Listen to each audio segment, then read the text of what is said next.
This is season 2, episode 4. We hope everybody had a Merry Christmas and a Happy New Year as well. We hope 2021 will include us being back on the field.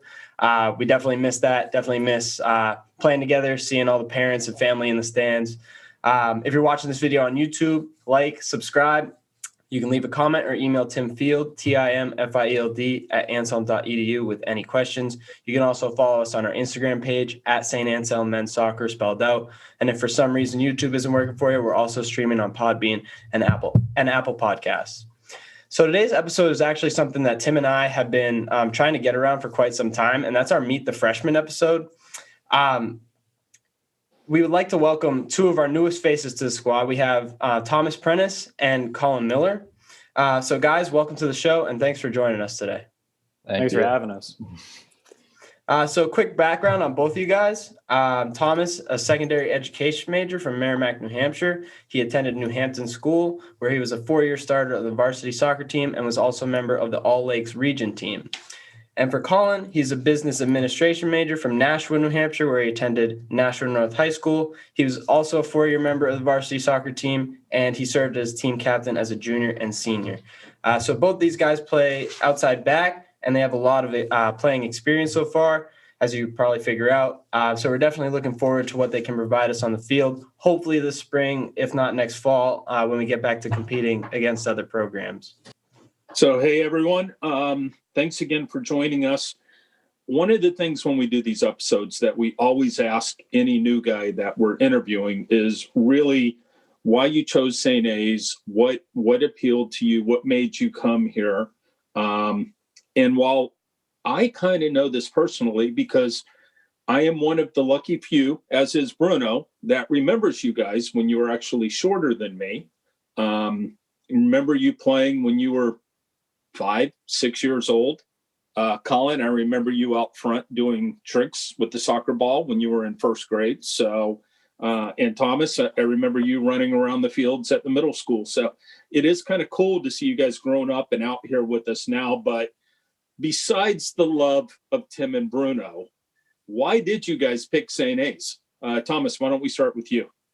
Oh, yeah. So through my college process, I was just looking for like a smaller size school. And coming from a boarding school, I know how much like a smaller size school and community kind of means. And then also my overnight, meeting all the guys, it kind of got the feeling like how close the team is. That was a big thing for me. So just all those together kind of made my choice very easy to choose St. A's. So Colin, what about you? I really liked that it was a small school that was close to home. And, you know, the fact that it was also like a Catholic college really, really helped me decide on St. A's. So now that you guys are in and you're a semester into your college careers and you both had pretty good GPAs, well done. You got to spend some time with the team. Colin, you got to train with us for most of the practices that we had. Thomas, well, you got to sit and watch us most of the time. So everyone knows both of you guys had some knee injuries, and you both had surgery recently. Luckily, not major ACLs being repaired, although, Thomas, I know it's going to be a little while for you to come back. But with what you went through and what you saw with the program, how do you think the fall went, given everything and given COVID? Colin, let's start with you this time. No, I thought it went really well. It obviously wasn't the best, like not having the coaches out there right away, but I really think that Zell and the other seniors, stepped up and provided like a good practice environment for us, until and then once the coaches did get in, it was also a lot better. It obviously wasn't the best that I got hurt at the end, but you just gotta live through it sometimes. So, and Colin, I know this, but no one listening knows this. What's your timeline for returning? So hopefully, if everything goes well, I should be cleared to start kicking a ball again next month. But I'm not sure. I don't believe I'm allowed to play with contact or anything until 4 to 6 months after surgery. So next month will be 3 months. So hopefully I can be back in maybe February or March, but it could be as late as April or even May.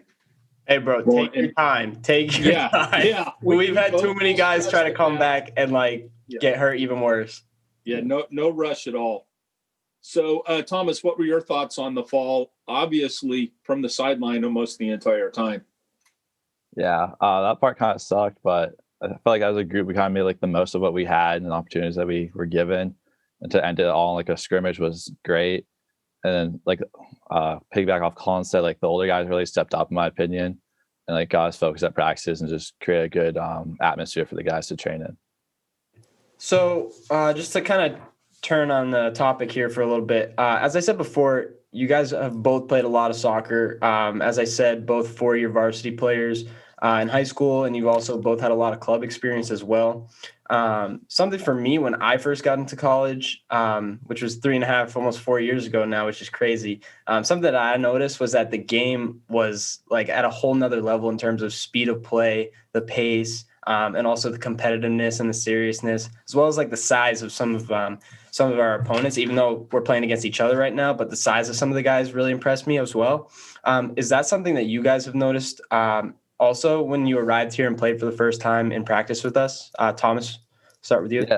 Yeah, right off the bat, like our first day at practice, we did like small size scrimmages and you could feel the intensity and like just the quickness of the game pick up. And then also the physicality of like the college level is different than like club or high school. So just something you have to kind of adapt to. And Colin? Yeah, no, I agree. It's in high school and even the club, you can kind of like have a little bit more time on the ball and you can, pick up your head and see like, oh, what do I want to do? But in college, I mean, it was like the first practice. I get the ball and then Reynolds was right on me, and I think I was on the ground like soon after. Sounds right. It was a nice introduction. So I really like how you guys have enjoyed it so far, but I definitely feel for you in terms of we haven't had a game experience for you guys yet, and that's like kind of the best part, preparing for a game, and also like the game day atmosphere is just like really incredible. So I definitely hope we're back next fall and you guys can experience that finally. But as Tim said, this fall semester, we just had the practices and the one fall scrimmage that you guys both missed, unfortunately. So in this limited experience, what would you both say was the biggest difference? I know we just talked a little bit about it on the field, but maybe an off the field aspect about the jump from high school to college. And Colin, we'll start with you on this one. Biggest jump, I'm going to go with probably 6 a.m.s. Those, especially because I commute too. So having to wake up at like 4:30 in the morning so I can get to the field for like 5:30, 5:45, and then running in the morning and then going to an 8 a.m. That was a lot more intense. Whereas high school, there was nothing like that. And Thomas? I have to agree with Colin there. Just waking up that early.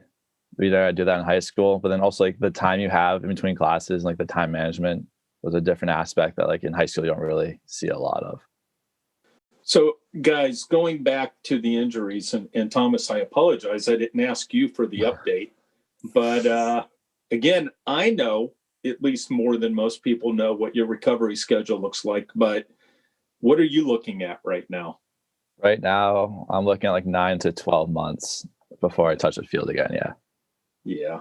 Which none of us wanted to hear that. Yeah. I just remember getting a text from you, and I think it just said, I think I might have hurt my knee. So, Yeah. which I guess could be a little bit of an understatement at this point. But I know with you guys both, the surgeries went well. And then with the rehab that you're doing, Thomas, I know your rehab, your PT therapist very well firsthand. You guys will get there, that's for sure. But going along the lines of being two guys that were injured and on the sidelines, which someone's going to be there. It was Johnny last year. It's you guys this year. But what is it that you guys saw once you got basically up in the stands looking down at the field? What did you think and what did you take away from that? So, Thomas, let's go with you. Watching like the scrimmage and all that, kind of just the quickness of like how everyone plays and just like the difference like that is between high school and just club level. the amount of time that you think you have, but like the reality of it, you don't have that much time. So just the quickness of the guys around you was something that I took away. Colin. I would agree with Thomas, the intensity, the speed of play. I also learned that Bruno's still got it. It is kind of funny when you're out there and you're watching, and one of the top, I don't know, 4 or 5 players on the field is 44, 45 years old. I can't remember. I know he's got a birthday coming up soon. So, guys. Tim, can I ask a quick question? Yeah, go ahead, Zach. All right. I don't think I know, but I just want to ask you guys, we can cut this part out. What's like the specifics of your injuries? So for mine, it's how do I say it? My posterior lateral corner. It's like in the back part, it's like 3 parts. So I had that repaired, my LCL, and then I also fixed my meniscus. Oh. How about you, Colin? I tore my meniscus. So when we were at practice, my foot, what we think happened was my foot hit the ground, and then the bottom part of my leg stayed where it was, and then the upper part kept turning. So then my knee twisted in different directions and tore it. And the surgeon told me, he goes, okay, so you probably tore your meniscus because we got we got like X-rays, and we got what's the other one called? MRI. Yeah, and so he said, he was like, okay, we're going to do 2 things. Maybe. He goes, we're either going to give you a partial meniscectomy where we're just going to go in, we're going to snip out the torn part and you'll be back in like 3 to 6 weeks. He goes, or we're going to do a repair, which means we're going to sew it back together. And that's going to take 3 to 6 months. And I was like, okay. He goes, if you wake up with a brace, you're going to be out for a while. I go, okay. And I wake up from the anesthesia and I just feel like my leg is just like really heavy. And I was like, and I look down, I just have this giant brace down my leg. And I was like, okay. So I had the meniscus surgery years ago, and I was lucky. I had the 3 to 6 week recovery time, and I came back after 2 weeks, and then I had the 6 to 9 month recovery after the damage I did then. So do not rush back. So it's time for the lightning round.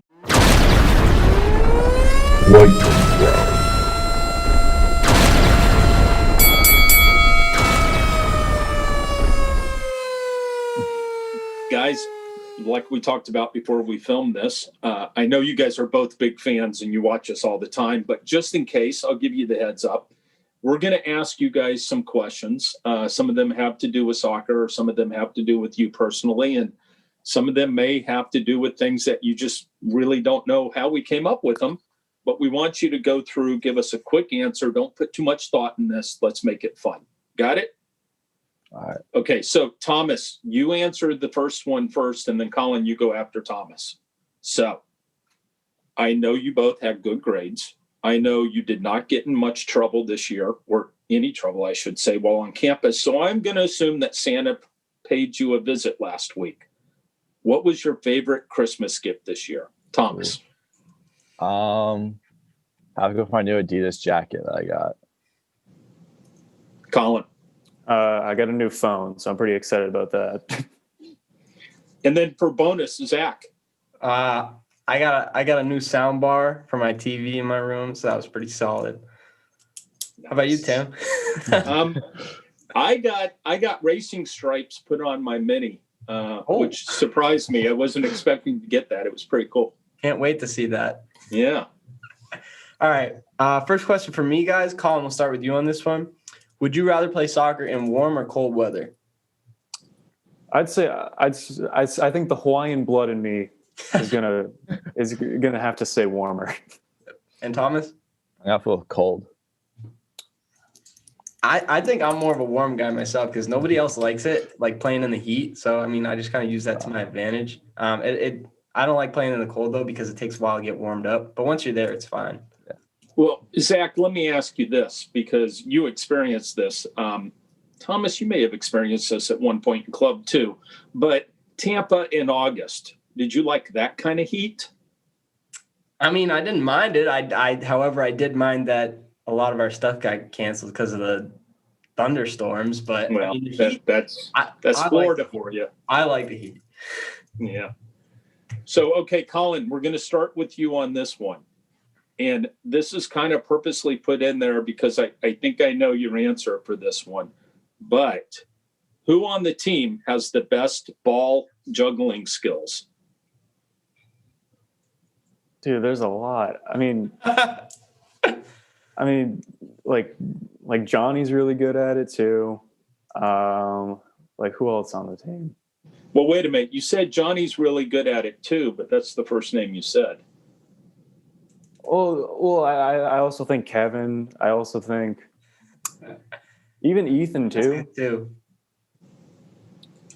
I think we're missing one person who used to send me videos of himself standing in the road juggling nonstop. Yeah. I wouldn't say that. I wouldn't say that I'm like the best juggler on the team though. Like it's how you take it. I mean, some people have a lot better like control over it because I still spin it back sometimes, and it's not like a dead ball. So I don't know. In terms of like tricks and stuff, I mean, I can do a lot. He's humble. Well, I'll just put it out there for everyone that since Colin was old enough to either ask his dad to film him or film himself, I've been getting text with every trick that he's wanted to learn. And we'll thank Bo Frazier, who was at World Cup at the time, for teaching him a couple of them because they were kind of cool to watch. And that's something I never really learned how to do, not at that level. So the one-footed rainbow. Yeah. He showed me the one-footed rainbow. That was like the first one. Yep. Thomas, how about you? Who do you think's got the best juggling skills on the team? I'll go with Johnny. That's the first person that came to mind. I mean, I don't think you guys have seen what T can do, but T's got some good foot skills with the ball. That's true. Hopefully see that next fall. Next question, though, we briefly talked about this during this episode, but would you rather, Thomas, you can go first, would you rather 6 a.m. conditioning with Herrick or an afternoon weight training with Herrick? Oh, I'm going to put the conditioning, just get it over with. Colin? No, I agree. Plus, like, it wakes me up, and then I can go do other things, and I feel productive in the morning. Well, the good news is, guys, you will get at least one 6 a.m. during the spring because that's how it works when you're a non-championship season team. Maybe even a 5 a.m. We'll see. Oh, that's okay. Yeah. I don't know, guys. I don't get how you can get up and do that stuff that early. I'm a late afternoon and evening kind of guy. I can't do that stuff that early. Okay, so it's tradition that I always come up with a bonus question that Zach has no idea about. And when we were prepping for this one, I actually came up with two. Well, I came up with one and Zach made me think of a second one. So I'm going to ask you both two more questions if you don't mind. I have one Thomas, as well. I'm going to start with you. All right. Right? Ideal vacation spot. Go. Ideal vacation spot. I'm going with Europe. Like England, go see Liverpool play. Be my ideal. Okay. Did you watch Liverpool today? I did watch Liverpool today. Not a good game. Not terribly impressive. But as a Man United fan, I enjoyed the outcome. Colin, your ideal vacation spot, and I'll answer it for you if you want me to, because I bet I know where it is. Okay, where do you think it is? I think it's going to be somewhere on one of the islands of Hawaii. Yeah. Yeah. I like I like the Big Island. Waikiki is like Vegas, so I feel like stuff like that. Then Waikiki's good, and then the North Shore is like really cool. Get like 20-foot waves. Can't go in the water in the winter though. Well, I mean, I think even winter in Hawaii is going to be a little better than winter in New Hampshire. Facts. Yeah. So I'm right there with you. Hawaii is one of the spots I still want to go to. Tim, let me ask my last question too. Okay, go ahead. Back to like soccer. Colin, what's a personal goal you have while you're on this team? I just want to make the program better than when I came here, because we keep talking about how like, because we haven't won the NE10 in a little bit, and so I'd like to either win it in my time, or I'd like to at least put the next class in a position to win it. And Thomas? Yeah, I go with the same answer there. Piggyback off that. Kind of like coming into the program, you already got the feeling that it's already on the rise. So just help it keep going on the rise to be my goal. Awesome. I like those. I like those a lot. And I like that you can see that it's already on the rise. Mm-hmm. Okay. Here's the goofiest bonus questions. And Thomas, I'm going to start with you. And I'm asking you guys each different questions this time. Okay. This will let people get to know you a little more personally. Thomas, what is it like when everyone you grew up with and went to school with knows exactly who your dad is and even has a nickname for him? Oh, it's brutal. You don't get recognized. Oh, like that's Thomas Prentice. You get, oh, that's OP's dad, or that's OP's son. Everyone knows me by OP's son. So for those who don't know, Thomas's dad is a police officer in Merrimack and is a school resource officer. Yeah. And he's not shy. I'll just put it that way. Everyone knows OP, even though he's no longer Officer Prentice. Let's acknowledge the fact that he was promoted to detective. Sure. Is that what he is now? Detective Prentice? Yeah. So, but OP is a moniker that stuck with him forever. And if you know anyone who went to school in Merrimack, I guarantee you they know who OP is. Probably. And then Colin, for you, seriously, what's the deal with the beard? So I haven't. So when I got hurt, I was locked up in my house and I couldn't go anywhere. So I was like, and then my Zoom classes, I didn't even have to like turn on my cameras because all my classes turned to Zoom classes. So I didn't turn on my camera half the time unless I was taking like an exam. So I was like, well, so what, then why do I need to like shave or cut my hair or like maintain this? So then I didn't shave for like a week and I didn't cut my hair. And then I was like, well, I've already come this far. I'm just going to grow it out until I can play again. So there you go. And the mustache is something you've had for a while now. Yeah. But once I can play again, I'm going to shave all of this. And then I don't know, maybe I'll like cut my hair I might go to Zell's level, like cut my hair. Maybe I'll just go full bald ski. We'll see. Hey, you know what? I think bald is beautiful. You know, it could just be me, but I really do. I think bald is good. And honestly, Colin, I wouldn't suggest it for you. I just don't think, especially if you keep the mustache. I don't think the mustache and the bald would work. You're not really the Mr. Clean looking guy. But you don't know that yet, though. Well, that's true. That's true. Maybe what we'll do is make it a poll question. Those who are on YouTube and watching us in the comments can put Colin should be bald or Colin should not be bald. Oh man, should not. Should not be bald. I don't know. I feel like I could pull it off. Well, all right. Thank you guys again for joining us. We really appreciate it. Had a lot of fun, and we'll see you in about a month now. Thank you. Thank you. All right. So thank you, everybody, for watching this. If you're watching on YouTube, you can like, subscribe, leave a comment. And if you have any questions, email Timfield, TIMFIELD @anselm.edu. You can also follow our Instagram page @St Anselm Men's Soccer. And you can also check us out on Podbean and Apple Podcasts. Thanks for watching and happy holidays, everyone. Hey, have a happy new year, everyone. And don't forget to vote. Should Colin be bald or not? Take care.